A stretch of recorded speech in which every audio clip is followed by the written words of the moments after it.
საღამოშიდობისა, მეგობრებო. მინდა რამდენიმე სიტყვა გითხრათ დღესმომხდარი მნიშვნელოვანი ფაქტის შესახებ.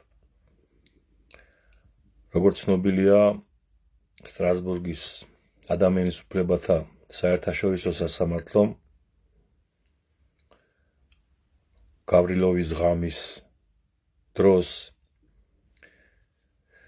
გამოჩენილი სისასტიკისა და ჯალათობის გამო ქართული ოცნების რეჟიმი ბრალდებულად ცნო.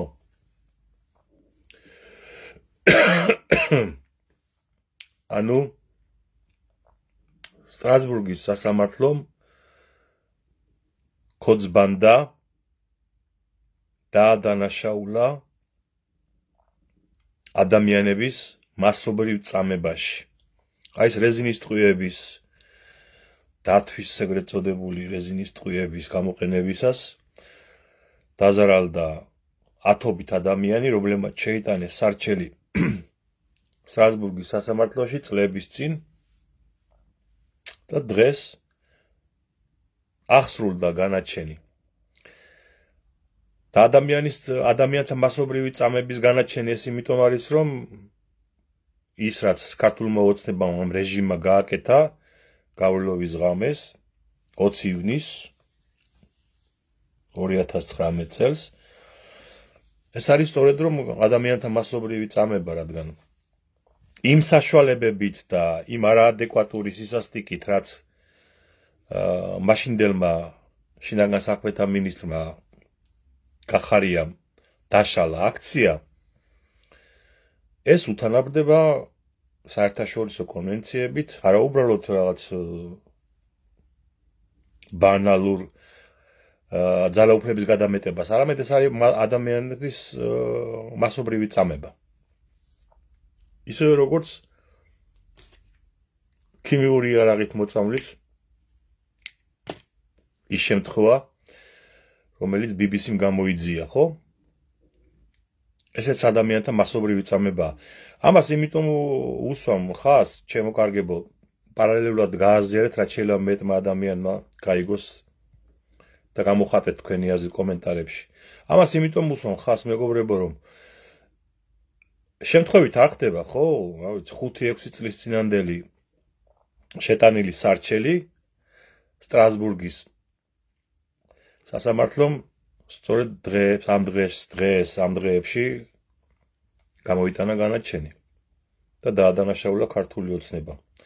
ზუსტად იმ დანაშაულში, რა დანაშაულშიც BBC-ს დოკუმენტური ფილმი უკვე ამხელს ქოცნებას სხვა არანაკლები დანაშაულისთვის, რომელიც ეხება ადამიანების მასობრივ მოწამვლას 2024 წლის 28 დეკემბრის პერიოდში, როცა აკრძალული ქიმიური იარაღით დაწამლეს 10,000-ობით ადამიანი. ესეც მასობრივი წამება არის, რომელიც კაცობრიობის წინაშე ჩადენილი დანაშაულად ითვლება. სტრასბურგის სასამართლო არის ადამიანთა უფლებების დაცვის საერთაშორისო სასამართლო, რომელიც შეიძლება ითქვას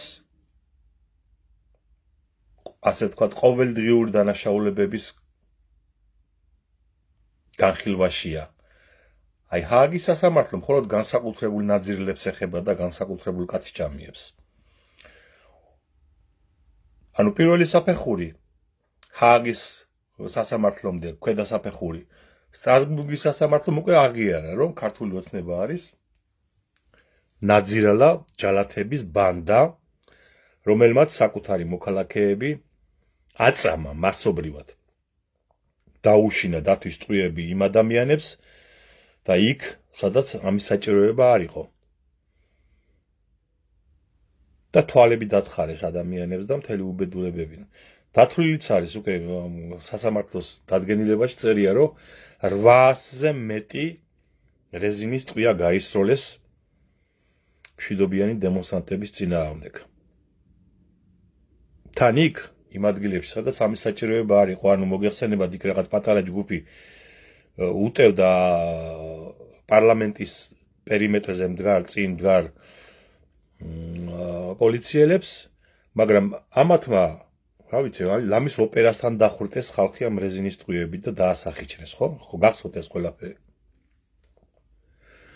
ახლა ქართული ოცნება შეძრწუნებული, ისტერიკაში ჩავარდნილი, იუსტიციის მინისტრი სალია ესწრებოდა სტრასბურგში ამ განაჩენის გამოცხადებას და სალიას თამადობით მთელი ქართული ოცნება ეს ბანდა ხელს იშვეს გახარიასკენ, ის იყო შინაგან საქმეთა მინისტრიო და მისი დანაშაული არის ესო, აი, ხო გეუნებოდით რა ცუდი კაცი არისო. არ გამოვა ეს ამბავი ქოცებო. გახარია თქვენი შინაგან საქმეთა მინისტრი იყო და სწორედ ამ სიზასტიკის და ამ კარაკაცობის და არადამიანური დარბევის შემდეგ ის მალევე დანიშნეთ პრემიერ-მინისტრად. ანუ დააწინაურეთ, ანუ ტაში დაუკარეთ, კარგი ბიჭი ხარო შენო, აი შინაგან საქმეთა მინისტრი ასეთი კარგი რო იყავი, ეხლა პრემიერი უკეთესი იქნებიო. ასე რომ გახარიას ვერ შესწენით მაგას, იმას თავის ცოდვები ეყოფა. და თუ კაცობა აქვს, დღესაც გამოვიდნენ მისი პარტიის წევრები და თქვეს, რომ გახარიას არ გაუციეს ბრძანებაო. ანუ დათვის ტყუების გამოყენების და ადამიანების დასახიჩრების ბრძანებაო. რამდენი წელი გავიდა უკვე? 6 წელი გავიდა, ხო? თუ კაცი ხარ, კიკუ გახარია, ადე კიდე თქვი, შენ თუ არ გაგიცია, მე ისე ვემხრობი ამ ვერსიას და ეჭვმეპარება, რომ ამანდ გახარიას გაცემულია ეს ბრძანება. ვინ გასცა ეს ბრძანება, ის თქვი, შენ ხო იცი ვინც გასცა ეს ბრძანება. და ყველა ხვდება, მე მგონი, ვისი ბრძანებითაც შეეძლო შინაგან საქმეთა მინისტრის გვერდის ავლით პოლიციას ეს გაეკეთებინა იმ ზონდერებს. მაშინ პრემიერი იყო არარაობა ბახტაძე, რომელიც ამ დარბევის დაწყებამდე რამდენიმე წუთით ადრე გამოვიდა, რომ ჩვენ ძალას არ გამოვიყენებთო. ეს ქართული ოცნების ხელწერა არ არისო, გემახსოვრებათ ეს პერიპეტიები. ანუ ბახტაძე მართლა არ აპირებდა არავითარ დარბევას, იმიტომ რის დამრბევი ის იყო, ხალ ბახტაძე გაიხსენეთ. ანუ პრემიერ-მინისტრი ვერ უბრძანებდა შინაგან საქმეთა მინისტრის გვერდის ავლით სპეცრაზმს დაეწყოთ დათვის ტყუების გამოყენება მშვიდობიანი დემონსტრატების წინააღმდეგ. ვინ გააკეთა ეს? ბორია. კი, ეს იყო ბორიას პირადი ბრძანება, რომელიც მან გახარიას გვერდის ავლით თავისი ცუმბუშების მეშვეობით მიაწოდეს ეგ პოლიციელებს. და ამ საქმეში აუცილებლად ფიგურირებს არჩილ ჩუბინიძეც, არჩილი ქვია, ხო მე მგონი. თუ ვინც არის, ჩუბინიძე რო არის. ბიძინა ივანიშვილის დაცვის უფროსი. ისეც იყო. არსებობს ვიდეო კადრები, რომ იმ დღეს იქ ტრიალებდა დარბევისას ეს ჩუბინიძე. დიდი ალბათობით ბორია ივანიშვილმა დაურეკა თავის ერთგულ მონა ჩუბინიძეს, თავის პირადი დაცვის უფროსს და ამ ჩუბინიძეს რადგან დიდი გავლენა ჰქონდა პოლიციის ქვეგანაყოფებზე, მისი ბრძანებით, ანუ ბიძინას ბრძანებით ბორიას სიტყვა გადასცა პოლიციას. აი ეს არის ძალიან მარტივად, ამას ლოგიკა, ეს არის 99%-იანი ალბათობით, ხო ეხლა ლოგიკა აგიხსენით, ხო? ბახტაძე ვერავითარი ბრძანების გამცემი არ იყო, საკუთარი აჩრდილის ეშინოდა პრემიერ-მინისტრად დიდო და შინაგან საქმეთა მინისტრის გვერდის ავლით შეეძლო მხოლოდ ბორია ივანიშვილს ებრძანებინა პოლიციისთვის გამოიყენეთ ეს პრაქტიკულად ლეტალური იარაღი ხა დათვის ტყუია, ნახეთ თქვენ, ალბათ ნანახი გაქვთ. დაახლოებით ცერატიტის ხელა არის და ცერატიძეს სქელი რეზინის ტყუია, რომელიც თავისუფლად შეიძლებოდა ადამიანისთვის მოხდრის შემთხვევაში დასრულებულიყო ან საფეთქელში ან სადმე სიკვდილით, ხო? აი ესე. ანუ პირველი ეტაპი ქოცბანდის ჯალათების ბანდად გამოცხადებისა შედგა, რასაც გილოცავთ ქართველებო, სტრასბურგის სასამართლომ დაადგინა, რომ ქოცბანდა არის პათოლოგ ფაშისტთა ბანდა, რომელმაც 2019 წლის 20 ივნისის ღამეს, გავრილოვის ღამეს საკუთარი მოსახლეობა მასობრივად დაასახიჩრა და აწამა მშვიდობიანი დემონსტრანტები. და ეს ხაზი რომ გავაგრძელოთ, ლოგიკური ხაზი, ის რომ BBC-მ 1 დეკემბერს გამოაქვეყნა დოკუმენტური ფილმი 6-7 თვიანი ჟურნალისტური გამოძიების შედეგი, სადაც დეტალურად აღწერა, როგორ გამოიყენეს მასობრივად დემონსტრანტების დამწამლავი ქიმიური იარაღი, ანუ როგორ აწამეს მასობრივად მშვიდობიანი დემონსტრანტები. გავიდა სულ რაღაც 10 დღე და სტრასბურგის სასამართლომ კიდევ უფრო გაამყარა იმის მტკიცებულება, რომ ქართული ოცნება არის ფაშისტი ჯალათების ბანდა, რომელიც უპრობლემოდ აწამებს და ასახიჩრებს საკუთარ მოსახლეობას. სტრასბურგის სასამართლომ ეს განაჩენი გამოიტანა. და ეს არის პირდაპირი საგზური ჰააგის საერთაშორისო ტრიბუნალისკენ, რომელიც განიხილავს აუცილებლად იმ აკრძალული ქიმიური იარაღით მასობრივი მოწამვლის საქმესაც და დარწმუნებული ბრძანდებოდეთ, რომ BBC-ს მიერ შეგროვილი დოკუმენტაცია, მტკიცებულებები, რომელიც ეყრდნობა თვითონ ქოცნების შინაგან საქმეთა სამინისტროს მაღალჩინოსნების ჩვენებებს, ერთ-ერთ მათგანს ჩვენ ვიცნობთ პირადად, აღიარებულია ეს, უკვე გამოქვეყნებული არის მის ვინაობა, ლაშა შერგელაშვილი, რომელიც პირადად ამბობს, რომ BBC-ს გამომძიებელმა ჟურნალისტებმა ჩემთან საუბარში დაასახელეს წყლის ჭავლის მანქანების მძღოლებიც და ოპერატორებიც კიო, ანუ სუზეპირად იციან ყველაფერიო. და ისეც დააყოლა ლაშა შერგელაშვილმა, რომ ის არ არის ერთადერთი მოწმე, როგორც ის მიხვდა, არსებობენ კიდე არაერთი მოწმეები, მისი ყოფილი კოლეგები, თუ მოქმედი კოლეგები, ამჟამინდელი შინაგან საქმეთა სამინისტროსი, რომლებაც უმნიშვნელოვანესი ჩვენებები მისცეს BBC-ს ჟურნალისტური გამოძიების ჯგუფს.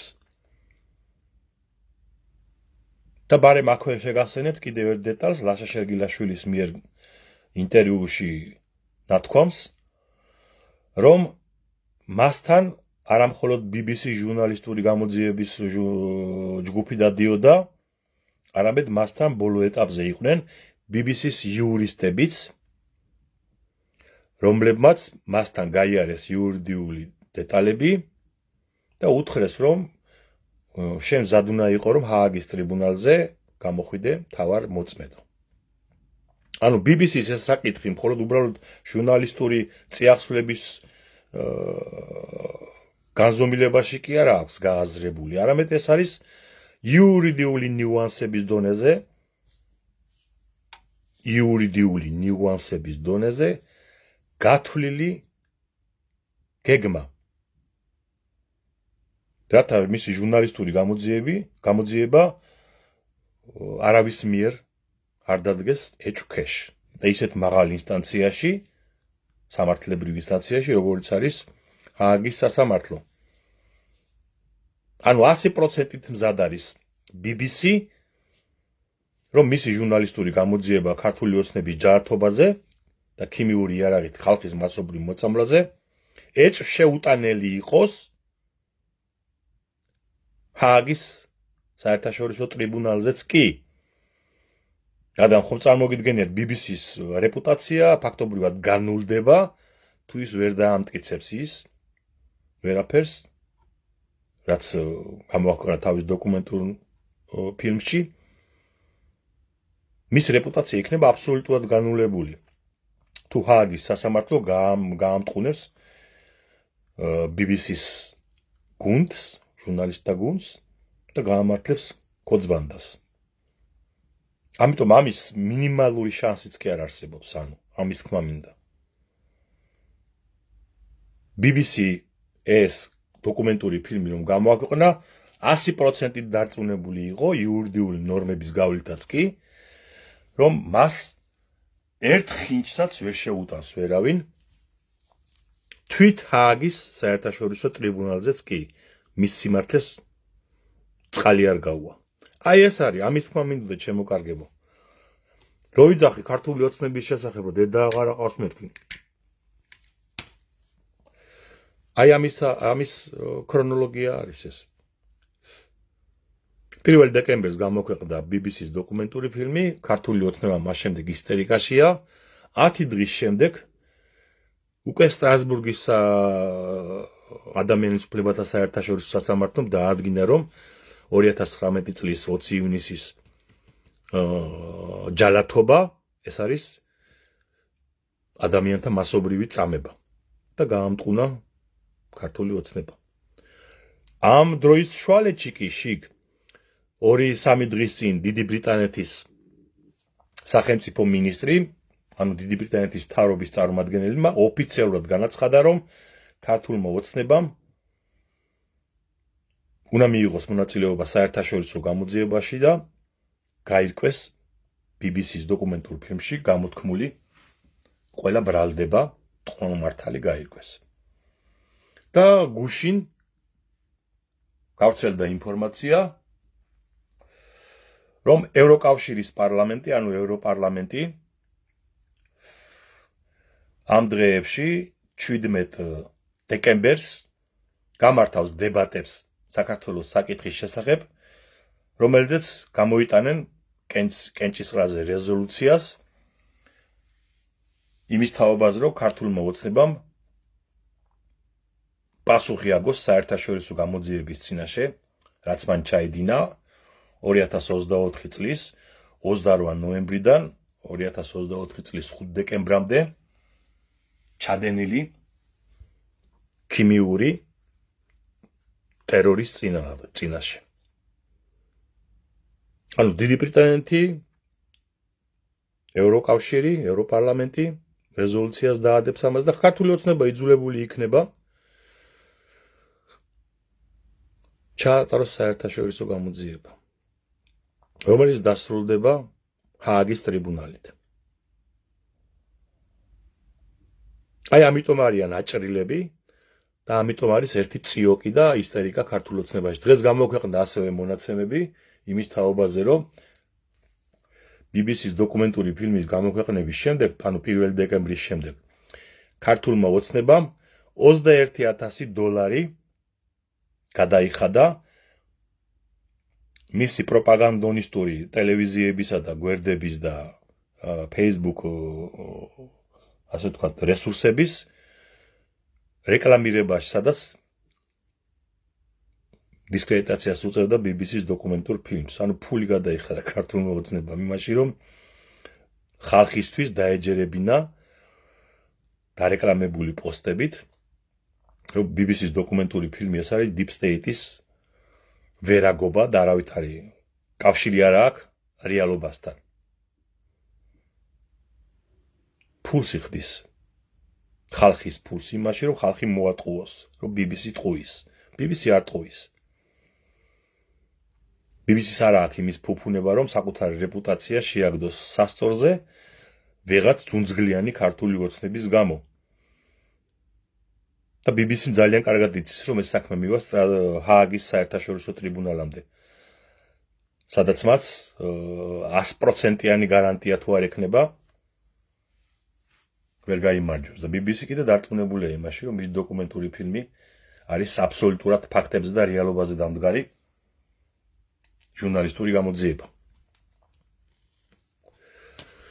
გილოცავთ. ხო, პარალელურად კიდე ეს უბადურკი კობახიძე დიდი ბრიტანეთის მთავრობას და საერთოდ მთელ ქვეყანას დიდ ბრიტანეთს ღირსება აყრილ ქვეყანას ეძახის ღიად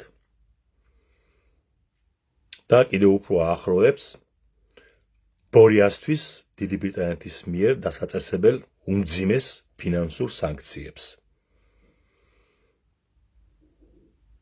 მიდი ირაყლი ასე გააგრძელე. დღეს არის ჩათრეული თურქმენეთში, უკვე ამ წელს მესამედ ჩავიდა თურქმენეთში, ეს უბედური ეს წოდო და იქ სიტყვით გამოა რაღაც თურქმენეთის ნეიტრალიტეტის გამოცხადების 30 წლის თავისადმი მიძღვნილ სხდომაზე, რომელსაც დაესწრებიან პუტინი და ირანის პრეზიდენტი.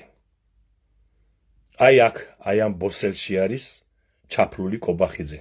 ჩვენი ნატაშკა პუტინის ბორდელის კასტინგს გადის თურქმენეთის დედაქალაქში. და ეხლა თურქმენეთი რომელი დემოკრატიის მექა არის, იქ ახლემებს უფრო მეტი უფლებები აქვს ვიდრე ადამიანებს. ახლა ვიცით ხო, თურქმენული ნეიტრალიტეტი ეს არის ფადიშაჰური, შუა საუკუნოვანი ტყიური სახელმწიფო მოწყობა. და ვინც არის ის, რავი, შეგახსენებთ იქ თურქმენბაშის ოქროს მოოქროვილი ძეგლები დგას დედაქალაქის ცენტრში და იქვე გვერდზე ამ თურქმენბაშის დედის მოოქროვილი ძეგლები. აი ეს ქვეყანაა თურქმენეთი. და თურქმენბაშიმ დედამისის სახელი დაარქვა, თუ არ ვცდები, აპრილის თუ მაისის თვეს. კალენდარი შეცვალა დედამისის საპატივცემულოდ. ხო, ცხენიც არის სხვათა შორის. თურქმენბაშის ცხენსაც უდგას აშხაბადში ძეგლი, დიდი ძეგლი საკმაოდ. აი ამ ქვეყანას ეტრფის ბორია ივანაშვილის გვარგადაკეთებულის ჯიბის პუდელი კობახიძე. აი ეს საერთაშორისო ვითარება იმაზე სწრაფად იცვლება ქართული ოცნების თავზე დამოკალეს מחილვით ჩამოკიდებულია ეს ყველაფერი, ვიდრე ჩვენ შეგვეძლო წარმოგვედგინა. სულ 10-11 დღეში მოხდა ეს ყველაფერი, რაც მე მოგახსენეთ. 1 იანვარს გამოქვეყნდა BBC-ს დოკუმენტური ფილმი და დღეს 11 იანვარია და ზემოთ ჩამოთვალე ეს ბრიტანეთის, ევროკავშირის, ევროპარლამენტის, ჰააგის ტრიბუნალამდე სტრასბურგის საერთაშორისო სასამართლოს პოზიციები. და გავიმეორებ ბოლოს იმით, რაც ერთხელ უკვე თქვი, ეს კობახიძეები, ეს ივანაშვილები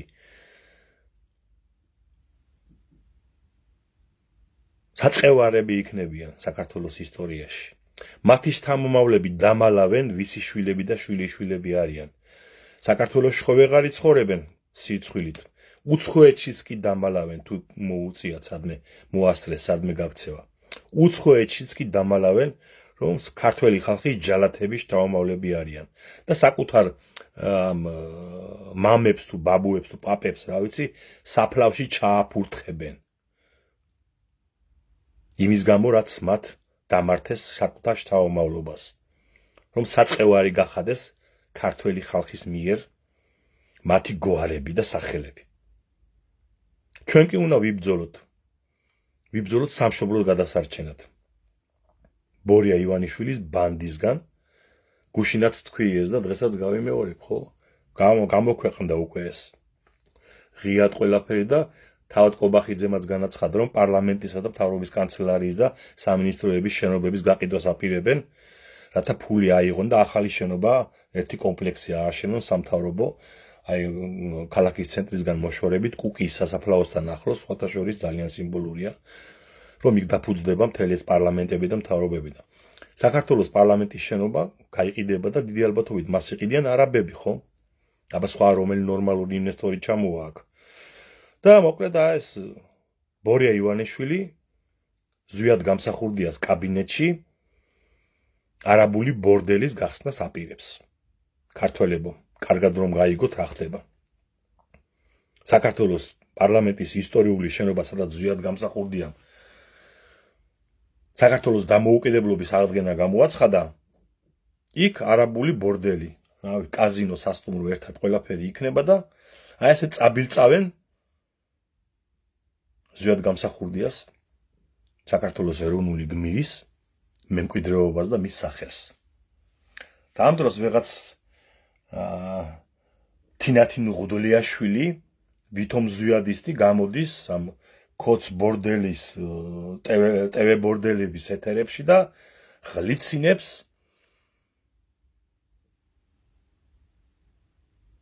ქიმიური იარაღით დაწამულ ხალხზე. აი ბუმბულიც კი გასთვიდათო თურმე ამ საწყლებსო, თუთი ყუშივითო. ეს გოგა ხაინდრავა კაბაში. ქართველი ხალხის მკვლელი პუჩისტი ავტომატჩიკი გოგა ხაინდრავას თანამოაზრე ვითომ ზვიადისტი თინათინ ღუდლიაშვილი. აი ესე დაეცა. ვითომ ეროვნულობასო ჩემულობდა, ეხლა გახდა ჩვეულებრივი პროპაგანდონი. ჩვეულებრივი გოგა ხაინდრავა და იმასაც გაასწრო მე მგონი, იმ გოგა ხაინდრავას, რომელიც ამბობს, რომ რა, თბილისს 300 წელი იყო არაბების ტყვეობაში და რა, მე რა შეიცვალა რამეო, აი ეს. ასე რომ ყველაფერი ძალიან კარგია, ყველას ნიღაბი ეხსნება. ერსაც და ბერსაც. აი ამ არაბული ქალაქების მშენებლობაში ჩვენი ეგრეთ წოდებული სამღვდელოება რომ ღიად უჭერს მხარს ბიზნა ივანიშვილს. რუსი ეგზარქოსი შიოს და აი წმინდა სინოდის წევრები იაკობები და ესენი პირდაპირ ღიად მტვირენ საქართველოს არაბულ ბორდელად გადაქცევას. აი ეს ხალხი არის. ვითომ ხალხი უпростоრად, არარაობები. და ყველას ნიღაბი უნდა ჩამოეხსნას. ყველა უნდა გაიგოს ვინ არის. იხარეთ და იმრავლეთ საკუთარი სამშობლოს გადასარჩენად ბრძოლაში. საკუთარი შვილების თავისუფლებისათვის ბრძოლაში. რადგან ჩვენ თუ ეს ბრძოლა წავაგეთ ამ რუსულ ბანდასთან, ამ რუსულ ბოსელთან, ქართული ოცნება რო ქვია, ღირსი ვიქნებით, რომ ჩვენმა შვილებმა საფლავებში ჩაგვაფურთხონ. იმიტომ რომ საქართველოს აღარ იარსებებს ეს ბანდა თუ დარჩა ხელისუფლებაში. საქართველოსდან გაქცეულია 300,000 ადამიანი უკან მოუხედავად, მათ ნაცვლად უკვე ჩამოთესლებულია 300,000 ადამიანი, თავად კობახიძემ თქვა 60,000 ბინა იყიდესო უკეო, ხაქაო. და არაფერი არ დაგმართნიაო. და ბორია თუ დარჩა, კიდე 300,000 და 400,000 და 500,000 ქართველი გაიქცევა, რომლებსაც აღარ ინდომებათ ამ რუსულ ბორდელში ცხოვრება და მათ ნაცვლად კიდევ ახალ აზია-აფრიკულ ზაბომჟეთს ჩამოათესლებენ და მორჩა.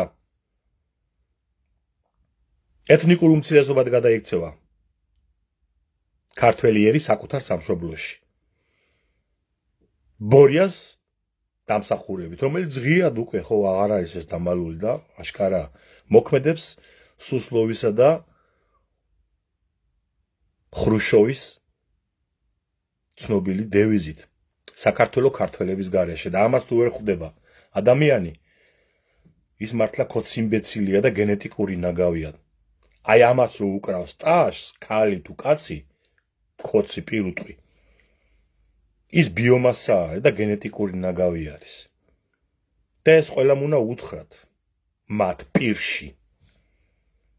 თქვენ ხართ გენეტიკური ნაგავი, ბიომასა, რომელიც არ იმსახურებთ საქართველოში ცხოვრებას. მოდგმით მონებო. საქართველოს გამყიდველებო. ამ რუსი დივერსანტი ჯოჯო გვარგადაკეთებული ბორია ივანაშვილის ტრაკის მლოკავო პირუტყვებო. იხარეთ და იმრავლეთ, გვქარავდეთ უფალი საქართველოს თავისუფლებისათვის ბრძოლაში, რაც შეიძლება მეტმა ადამიანმა გააზიარეთ და გამოხატეთ თქვენი აზრი კომენტარებში.